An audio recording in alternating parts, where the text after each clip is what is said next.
Hello student, welcome back to our online classes of Sardar Vallabhbhai Patel English Medium School Yaval. Myself Mrs. Yogita Satish Savde. Today we are going to learn class 8 history lesson number 8 civil disobedience movement मतलब सविनय कायदेभंग चळवळ. After the resolution of the complete independence was passed in the Lahore session, Mahatma Gandhi decided to launch the civil disobedience movement. जबकि लाहौर अधिवेशन में संपूर्ण स्वतंत्र का जो ठहराव हुआ था वह सम्मत होने के बाद महात्मा गांधी जी ने सविनय कायदेभंग करने का निर्णय वहाँ पर लिया था. और before beginning this movement Gandhi ji put up various demands in front of the British government. और इससे पहले ये करने से पहले गांधी जी ने ब्रिटिश सरकार के सामने बहुत सारे ऐसे मांग रची थी. And one of the important demand was the cancel the salt tax and monopoly of the British government for the manufacture of salt. तो सबसे पहले एक उसमें से एक डिमांड थी कि जो नमक होता है उस पर जो कर लगाया जाता है तो वो कम किया जाए, सरकार जो कर लगाती है वो बंद कर दिया जाए, यही उसकी पहली मांगनी थी. And but because the demand of Gandhiji were rejected by the government, he decided to launch Satyagraha all over India by breaking the SALT Act. तो ये जो गांधी जी की जो डिमांड थी वो रिजेक्ट करने के बाद उन्हें नाकारने के बाद गांधी जी ने एक डिसाइड किया कि पूरे देश भर में हम सत्याग्रह करेंगे. जैसे कि नमक के जो अलग अलग जो ठिकान पर जो नमक के ढेरे लगे होते हैं तो उसे उठाकर उसका हम यहाँ पर सत्याग्रह करेंगे. यहाँ पर दांडी मार्च का पिक्चर यहाँ पर दिखाई दे रहा है, दांडी यात्रा जिसे कहते हैं. Salt is an important ingredient in the food common people. सामान्य जनता का नमक यह आहार का महत्वपूर्ण ऐसा घटक होता है. Hence it was unjust to impose tax on a essential commodity like a salt. और साल्ट जैसे जीवनावश्यक ऐसे चीज़ों पर उन्होंने कर बनाया था. यह अन्यायकारक धोरण उनका था अंग्रेजों का.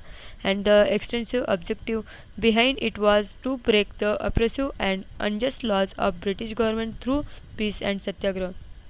और ये जो नमक का जो सत्याग्रह था वह एक प्रतीकात्मक था. ब्रिटिश सरकार के जो जुल्मी और जो अन्यायकारक ऐसे जो कानून है उन्होंने बनाए तो उन्हें शांतता के मार्ग से या सत्याग्रह के मार्ग से उसका जो ये जो कानून है वो तोड़ना यही उसका व्यापक ऐसा हेतु था.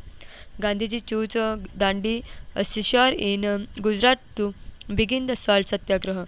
गांधी जी जो थे उन्होंने नमक का सत्याग्रह करने के लिए गुजरात के समुद्र किनारा का जो दांडी यहाँ का जो ठिकान था उसकी नियुक्त यानी कि उसका चुनाव किया था, वहाँ पर वो गए थे. On 12 March 1930 Gandhi ji set out from Sabarmati ashram with 78 followers for launching the salt satyagraha. तो उनके कुछ अनुयायी थे, 78 अनुयायी उनके साथ थे. साबरमती आश्रम से लेकर वहाँ तक वो उनके साथ गए थे. And distance of approximately 385 kilometre. ये जो डिस्टेंस था वह 385 किलोमीटर के आसपास था. और कवर्ड ऑन फुट. और Gandhi ji delivered speeches in the villages on the way. और वहाँ पर तक जाने के लिए उन्होंने पद यात्रा का मार्ग का अवलंब किया था. पैदल ही वहाँ पर वो चलते गए थे और जाते जाते गाँव रास्ते में जो गांव लगते थे वहाँ पर वो अपना स्पीच दिया करते थे, भाषण दिया करते थे. Through the speeches Gandhi ji appeal to the people to be. तो उनके स्पीच से उनके भाषण से वो लोगों को अपील करते थे कि fearless and join the civil disobedience movement. यानी कि डरो मत और ये जो हमारा जो यानी कि सत्याग्रह की जो मूवमेंट है उसमें हमारे साथ शामिल हो जाओ, ऐसा मैसेज वो लोगों को देते थे. And due to the Gandhi's speeches, message of civil disobedient movement spread everywhere and favorable atmosphere was created. और उनके साथ वैसे ही वहाँ पर अनुकूल ऐसा वातावरण वहाँ पर बन चुका था. सभी जगह पर ये जो चरवड़ थी, ये जो कायदेभंग का जो संदेश था वो सभी जगह पर पहुँच चुका था. And on 5 April 1930 Gandhi ji reach Dandi. और 5 अप्रैल 1930 को गांधी जी जब दांडी को पहुँचे थे. On 6 April Gandhi ji broke the salt act by picking up the salt laying on the sea shore and Dandi and the civil disobedience movement started all over the India. और उस वक्त उन्होंने 6 अप्रैल को दांडी का जो समुद्र किनारा था वहाँ पर से नमक उठाकर ये जो कानून था वो तोड़ा था. और उससे पूरे देश भर में सविनय कायदे भंग की जो चळवळ थी वो शुरू हो चुकी थी। द पेशावर सत्याग्रह, अब पेशावर का सत्याग्रह उसके बाद हुआ था। In the north west frontier Khan Abdul Gaffar Khan was the most loyal follower of the Mahatma Gandhi. वायव्य सरहद प्रांत में खान अब्दुल गफ्फार खान जो थे वह गांधी जी के निष्ठावान ऐसे अनुयायी थे और उन्होंने he was also known as a frontier Gandhi, जिसे सरहद गांधी के नाम से भी जाना जाता था। और he had founded the organization called Khudai Khidmatgar, उन्होंने खुदाई खिदमतगार नाम की एक संगठना ओपन की थी। On 23 April 1930 he started Satyagraha at a Peshawar, और उन्होंने भी 23 अप्रैल को 1933 में सत्याग्रह किया था पेशावर में। The town was the hands of the satyagrahis nearly for a week, और ये जो अनुयायी थे उनके जो सत्याग्रही थे उनके कब्जे में पूरे हफ्ते तक ये कानून उन्होंने यानी पूरा शहर उन्होंने संभाला था। द ब्रिटिश गवर्नमेंट के orders to the Garhwal regiment to carry out open firing, तो जो ब्रिटिश गवर्नर थे उन्होंने वहाँ पर उन लोगों को सत्याग्रही जो थे उन पर ओपनली फायरिंग करने का आदेश वहाँ पर दिया था।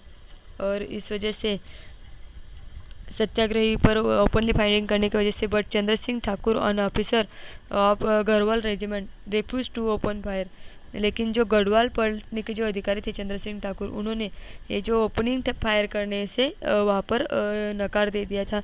And he was court martial and was given a severe punishment, और उन्हें बहुत ही लश्करी न्यायालय ने उन्हें बहुत ज़बर ऐसी शिक्षा वहाँ पर सुनवाई थी, पनिशमेंट उन्हें किया गया था। And the British government found itself in a difficult situation due to the satyagraha launch by the Mahatma Gandhi, और महात्मा गांधी ने जो सविनय कायदे भंगल का जो आंदोलन शुरू किया था उससे ब्रिटिश सरकार जो थी बहुत ही विकट परिस्थिति में आ चुकी थी। And on the 4 May 1930 Gandhi ji was arrested, और 4 मई 1930 को गांधी जी को अरेस्ट किया गया। And suppressive measure was were undertaken all over the country and there was a protest all over the country due to the arrest of Mahatma Gandhi, और महात्मा गांधी जी के अटक करने के कारण उन्हें अरेस्ट करने के कारण पूरे देश भर में दड़पशाही का सत्र वहाँ पर शुरू हुआ था और पूरे देश भर में उसके निषेध किए जा रहे थे। अब नेक्स्ट हमें देखना है यहाँ पर सोलापुर सत्याग्रह, सोलापुर में किस तरह से सत्याग्रह किया गया है उसके बारे में जानकारी लेनी है। The mill workers were on the forefront in the Solapur satyagraha on 6 May 1930 hartal was observe in Solapur, तो सोलापुर में सत्याग्रह जो था वह गिरनी कामगार जो थे वह सबसे आगे थे। एंड 6 मई 1930 में सोलापुर में हड़ताल दिन माना गया था उस दिन। And huge procession was organised in Solapur, और वहाँ पर सोलापुर में बहुत बड़ा ऐसा मोर्चा वहाँ पर बनाया गया था। The district collector gave orders of firing on the procession, और ये जो प्रोसेशन था ये जो मोर्चा था उस पर जो डिस्ट्रिक्ट कलेक्टर थे शंकर शिवदारे उन्होंने जो डिस्ट्रिक्ट कलेक्टर थे उन्होंने मोर्चा पर ओपन फायरिंग करने का आदेश दिए थे, और उसमें शंकर शिवदारे जैसे स्वयंसेवक जो थे वह मृत्युमुखी पड़े थे। And many volunteers along with Shankar Shivdare died in firing. As a result people started attacking police stations, railway stations, courts, municipal building etcetera, और उससे लोग जो थे बहुत ही वहाँ पर चेतावनी मिली थी उनके, और इस वजह से परिणाम हुआ था उन पर कि जनता जो थी वह पुलिस स्टेशन, रेलवे स्टेशन, न्यायालय, म्यूनिसिपल ये जो इमारत रहती थी ऐसे इमारती पर वह हल्ले चढ़ाते थे। And the government declared martial law and the agitation was suppressed, और गवर्नमेंट जो था उन्होंने मार्शल लॉ का स्टार्टिंग वहाँ पर की थी, लश्करी कायदा जारी किया था। And those who took lead in this movement such as a Mallappa Dhanshetti, Shri Krishna Sardar, Kurban Hussain and Jagannath Shinde were hang to death, और यहाँ पर आंदोलन करने वाले जो लोग थे उन्हें जैसे कि मलप्पा धनशेट्टी, श्री कृष्णा सरदार, कुर्बान हुसैन एंड जगन्नाथ शिंदे इन सभी को वहाँ पर फांसी पर चढ़ाया गया था। इस तरह से उनके पिक्चर्स यहाँ पर दिए कि जिन्होंने आंदोलन करते समय अपने प्राण गंवाए थे यानी कि फांसी पर उन्हें जाना पड़ा था। धरासना सत्याग्रह, अब उनके बाद वहाँ पर धरासना सत्याग्रह किस तरह से हुआ था। The satyagraha Dharasana in Gujarat was led by the Sarojini Naidu उनके प्रतिनिधि थे। The police lathi charge on the satyagrahi who came forward to break the salt act, जिन्होंने सॉल्ट एक्ट तोड़ा था, जिन्होंने नमक का जो कानून था वो तोड़ा था, उन पर पुलिस लोगों ने वहाँ पर लाठीमार शुरू किया था। And the satyagrahi silently tolerated the blows of the lathi, लेकिन जो सत्याग्रही थे वो शांत चित्त से वहाँ पर लाठी जो थे वह उसका प्रहार वहाँ पर सहन कर रहे थे। And when they were taken away for a medical aid another batch of the satyagrahis came forward to replace them. और जबकि वो लोग औषधोपचार के लिए यानी मेडिकल ट्रीटमेंट के लिए जाते थे, तभी वहाँ पर अनदर जो बैच रहती थी, दूसरी जो बैच रहती थी सत्याग्रही की, वह आगे आते थे और इस तरह से वहाँ पर अखंडित रीत्या ये जो काम था वो शुरू कर रखते थे आंदोलन करने का। And continue endlessly. And in Maharashtra salt satyagraha took place in Wadala, Malvan and Shiroda. तो महाराष्ट्र में भी वहाँ पर वडाला, मालवान एंड शिरोडा में भी सत्याग्रह किए गए थे। And where there were no salt pans the forest laws were broken. लेकिन वहाँ पर जो सॉल्ट पैन थे वो नहीं तो जो फॉरेस्ट के लॉज थे, जंगल के जो लॉज थे वह तोड़े गए थे। There were jungle satyagraha at Bilashi and Sangamner, Kalwan, Chirner, Pusad in Maharashtra. The tribal people also took part in the satyagraha in large numbers.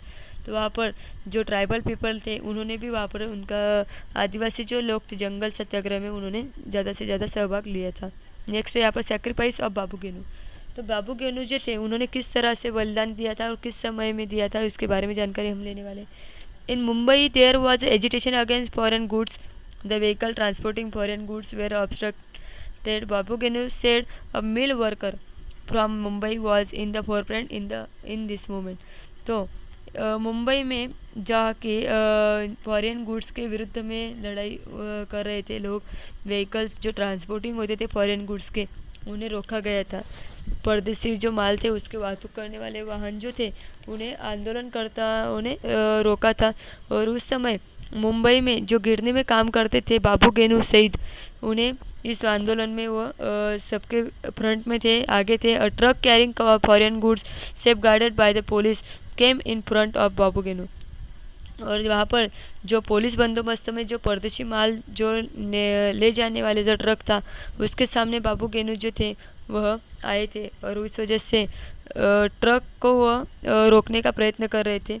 तभी to stop the truck he lied down on the road.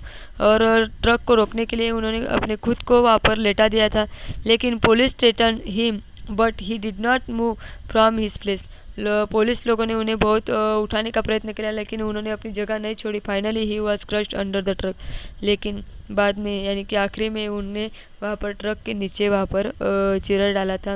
And बापू गेनू जो थे उन्होंने अपना बलिदान वहाँ पर दिया था। Gain martyrdom and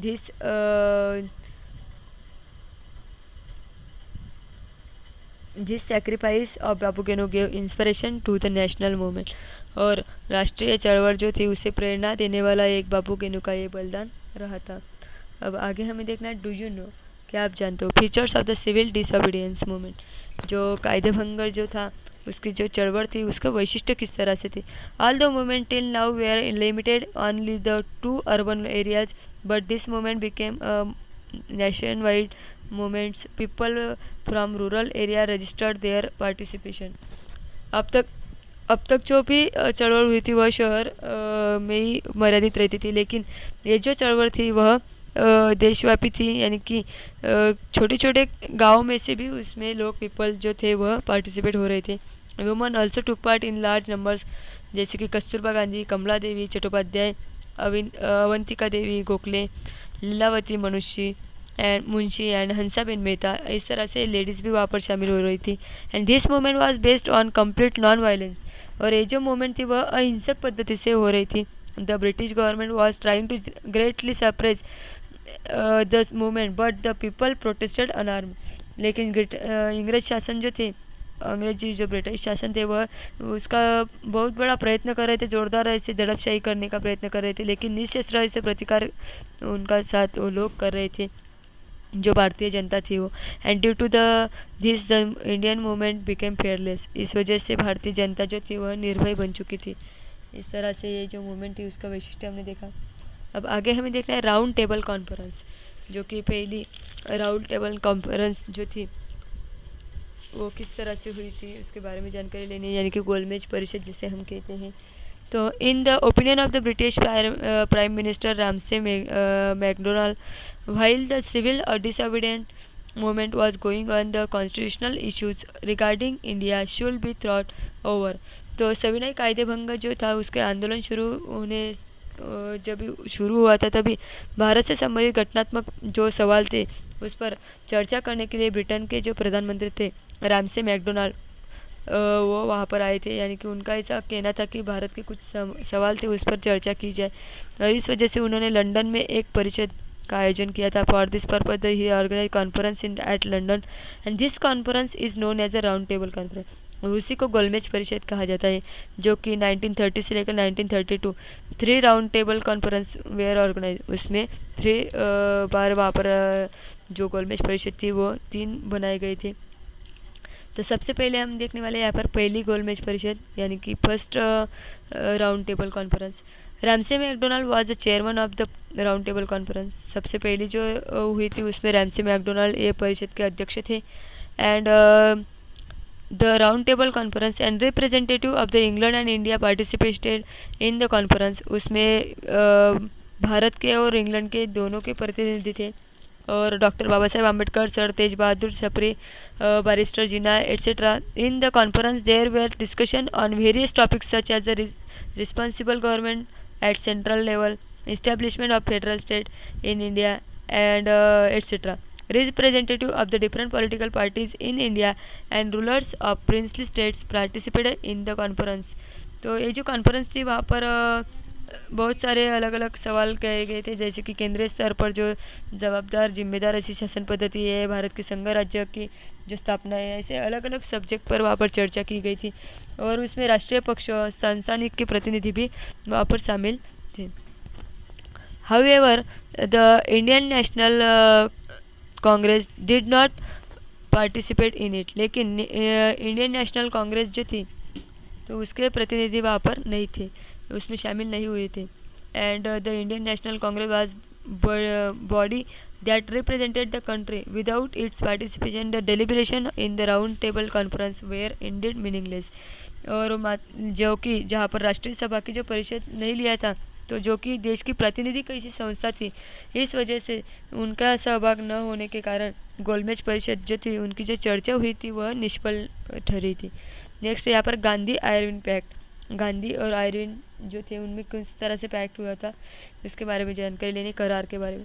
the British prime minister express his hope of participation of Indian national Congress in the second round table conference. गोलमेज परिषद की जो दूसरी परिषद हुई थी उसमें राष्ट्रीय सभा जो है वो शामिल होने के कारण शामिल हो कि ऐसी प्रधानमंत्री जो थे उन्होंने आशा व्यक्त की थी। And in view of appeal made by the prime minister the viceroy released Mahatma Gandhi and other leaders from prison. तो इस वजह से उन्होंने जो वाइसराय थे उन्होंने गांधी जी और उनके साथ जो अन्य नेता थे उन्हें तुरुंग से मुक्त कर दिया गया था। And thus the conducive atmosphere was created for the Congress to discuss the issues freely। और उनके साथ वो अपने एक दूसरे के साथ फ्रीली चर्चा कर सकते, फ्रीली बातचीत कर सकते, इस तरह से वो एटमॉस्फेयर उन्हें बना दिया गया था। And a pact was sign between Mahatma Gandhi and viceroy Irwin which is known as a Gandhi Irwin. और इन दोनों में जो करार हुआ था गांधी जी और जो वाइसराय थे आयरविन उनमें, तो उसे आयरविन गांधी आयरविन करार के नाम से जाना जाता है। According to this pact, the British government assured that the system of responsible government would be added in the proposed constitution। तो यहाँ पर भारत का जो प्रास्ताविक था राज्य घटना जो थी उसे जिम्मेदार थी और राज्य पद्धति का जिम्मेदार ऐसे राज्य पद्धति का स्वीकार करने के हमें वहाँ पर दी गई थी। इस तरह से नेक्स्ट हमें यहाँ पर देखना है। End of India consequently Indian national Congress withdraw the civil disobedience movement and agreed to attend to the round table conference। और उसमें परिणामी राष्ट्रीय सभा की जो सविनय कायदे भंग की जो चळवळ थी वह बंद कर दी गई थी और दूसरे गोलमेज परिषद में चर्चा में सहभाग लेने की या उसमें पार्टिसिपेट होने की तैयारी उन्होंने दर्शाई थी।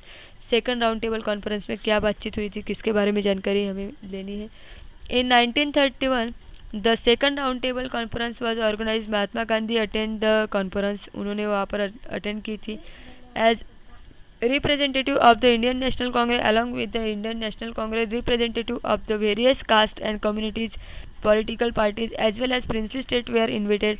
वहाँ पर बहुत सारे जाति जमाती के पक्षों के संस्थानिक जो थे प्रतिनिधि जो थे वह बुलाए गए थे। The government put forth the issues of minorities in the round table conference. There were differences regarding these issues and also regarding the nature of the prospective federal constitution. Gandhiji tried to bring unnamely in the opinion but was successful.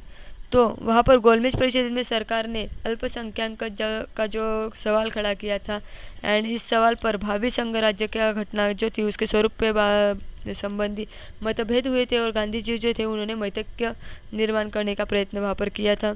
और finally Gandhi ji became disappointed and return back to home. और उसमें आखिर में गांधी जी जो थे वह निराश होकर गांधी जी भारत में लौटे थे। पूना पैक्ट, अब यहाँ पर डॉक्टर बाबा साहेब अम्बेडकर उनमें जो पूना पैक्ट हुआ था उसके बारे में जानकारी। पूना करार, doctor Baba Saheb Ambedkar represented the Dalits in the round table conference. He demanded separate electorate for the Dalit. तो डॉक्टर बाबा साहेब अम्बेडकर जो थे वह दलितों का प्रतिनिधित्व कर रहे थे। उनका कहना था कि दलितों के लिए स्वतंत्र ऐसे मतदार संघ की मांग उन्होंने की थी। And after the second round table conference the British prime minister Ramsay McDonald declared communal award. According to it, Dalits were given separate electorate. तो रामसे मैकडोनाल्ड उन्होंने जातीय निवाड़ा करके उसके साथ दलितों के लिए स्वतंत्र ऐसे मतदार संघ जाहिर किया था। और Gandhi ji went to on fast on to death at Yerawada jail protesting against the granting of separate electorate on the basis of caste. तो गांधी जी जो थे उन्होंने येरवाड़ा तुरुंग में आमरण उपोषण किया था इसके वजह से, जो जातीय निवाड़ा हो रहा था उसके वजह से। And the leaders of Indian national congress requested doctor Baba Saheb Ambedkar to consider the demand of the separate electorate. और जो नेशनल कांग्रेस के जो नेता थे उन्होंने डॉक्टर बाबा साहब अम्बेडकर उनके साथ जो मांग थी उनकी उस पर पुनर्विचार करने की विनती की थी। And the leaders of and keeping in mind the interest of the national, Dr. Ambedkar was ready to accept this request. Doctor Ambedkar जो थे उन्होंने ये जो रिक्वेस्ट थी वह मान्य की थी और उन्होंने उनकी जो विनती थी वह मान्य की थी। 1932 में महात्मा गांधी जो थे और डॉक्टर बाबा साहब अम्बेडकर थे उनमें करार हुआ था।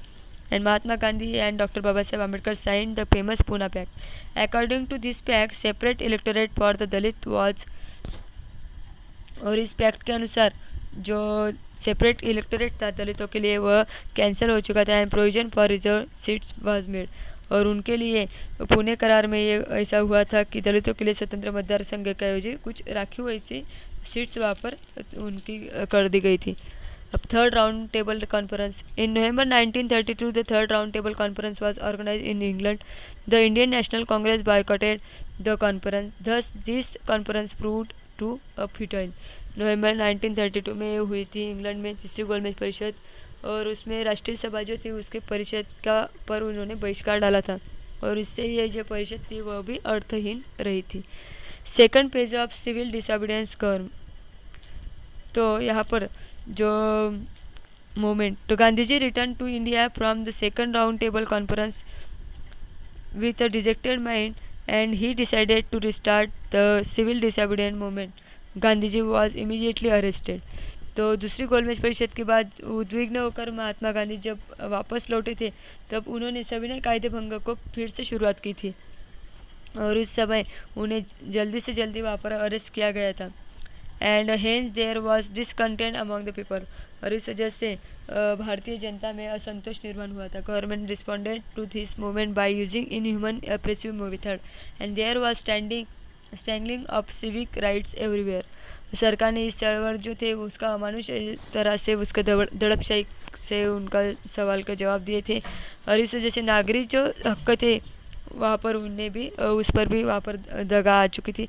And the Indian national congress and its associates constitution were declared illegal, और इससे इंडियन नेशनल कांग्रेस यानी कि राष्ट्रीय सभा और उसके सहयोगी जो संगठन थी वह बेकायदेशीर बनाई गई थी। And restriction were levied on national newspaper and literature. Finally, in April 1934, Gandhiji withdrew the movement and the historic phase of civil disobedience movement came to an end. और इस वजह से अप्रैल 1934 में गांधी जी जो थे उन्होंने ये जो चळवळ थी वो पीछे हटवाई थी। यानी इस वजह से सविनय कायदे भंग जो आंदोलन था ऐसा इस तरह से ऐतिहासिक पर्व जो था वह समाप्त हो चुका था। इस तरह से हमने इस चैप्टर में सविनय कायदे भंग के बारे में जानकारी ली है।